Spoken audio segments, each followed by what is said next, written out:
திருப்புவனம் இளைஞர் மரணம் தொடர்பாக மழையும் பொருட்படுத்தாமல் சிபிஐ அதிகாரிகள் தீவிர விசாரணை மேற்கொண்டு வருகின்றனர். இது தொடர்பான தகவல்களை செய்தியாளர் கணேசனிடம் கேட்கலாம். சிவகங்கை மாவட்டம் திருப்பணம் அருகே வடப்புறம் பத்ராலயம்மன் கோயிலுக்கு கடந்த ஜூன் 27 சாமி கும்பிட வந்த நிகிதா என்ற பெண் பக்தரின் காரில் இருந்த 9.5 பவுன் தங்க நகை திருடு போனது.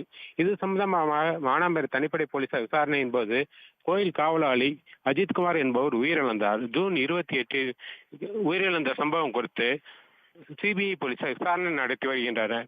கடந்த ஜூலை 12ஆம் தேதி முதல் சிபிஐ டிஎஸ்பி மோஹித்குமார் தலைமையிலான குழு விசாரணை நடத்தி வருகிறது. இன்று காலையில் சிபிஐ டிஎஸ்பி மோஹித்குமார் தலைமையில் 10 பேர் கொண்ட குழு 5 கார்களில் வந்தனர்.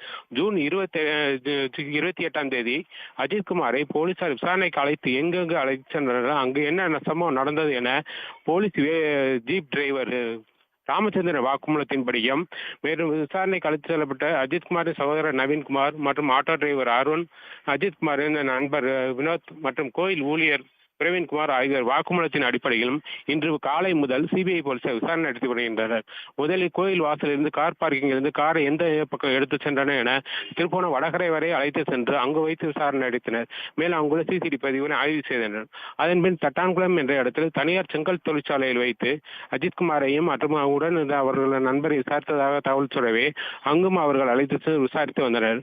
மேலும் திருப்போணம் அருகே வளையங்குளம் கண்மாய்க்கரை வைத்து போலீசார் குற்றப்பிரிவு போலீசார் 4 வரை மீண்டும் விசாரித்ததாக தகவல் கூறவே அங்கும் வைத்து விசாரணை நடத்தி வருகின்றனர்.